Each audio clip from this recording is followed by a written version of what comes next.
ఇక breaking news చూస్తున్నాం. BRS మాజీ మంత్రి శ్రీనివాస్ గౌడ్ కు హైకోర్టులో ఎదురు దెబ్బ తగిలింది. తనకు ప్రాణహాని ఉందని 4+4 గన్మెన్లను కేటాయించాలని హైకోర్టులో పిటిషన్ వేగా శ్రీనివాస్ గౌడ్ అభ్యర్థనను హైకోర్టు నిరాకరించింది.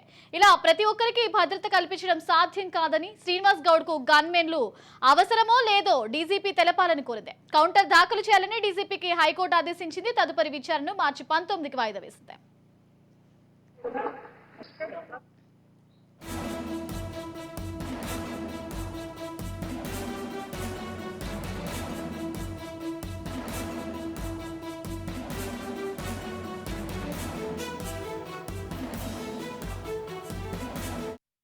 మంత్రి శ్రీనివాస్ గౌడ్ కు హైకోర్టులో ఎదురు దెబ్బ తగిలింది. తనకు ప్రాణహాని ఉందని 4+4 గన్మెన్లను కేటాయించాలని హైకోర్టులో పిటిషన్ వేగా శ్రీనివాస్ గౌడ్ అభ్యర్థనను హైకోర్టు నిరాకరించింది.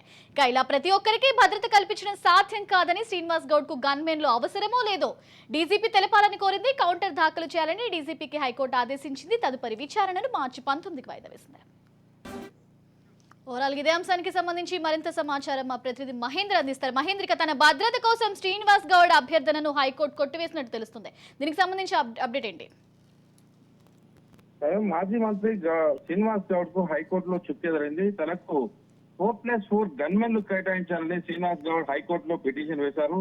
తనకు ప్రాణహాని ఉందని పిటిషన్ లో పేర్కొన్నారు. శ్రీనివాస్ గౌడ్ వేసిన పిటిషన్ అయితే కోర్టు నేడు విచారణకు రాగా మాజీ మంత్రి అభ్యర్థులను ధర్మాసనం నిరాకరించింది. ప్రతి ఒక్కరికి ఈ విధంగా కేటాయించడం అసాధ్యమని, మాజీ ఎమ్మెల్యేలకు ఈ రకంగా ఇస్తామన్నట్టుగా తను చెప్పడం జరిగింది. సో శ్రీనివాస్ గౌడ్ గన్మెన్ లో అవసరమో లేదో తెలపాలని ఇటు డీజీపీకి, తెలంగాణ డీజీపీ కూడా హైకోర్టు ఆదేశించింది. కౌంటర్ దాఖలు చేయాలని డీజీపీకి హైకోర్టు ఆదేశిస్తూ తదుపరి విచారణను మార్చి 19కి వాయిదా వేసింది.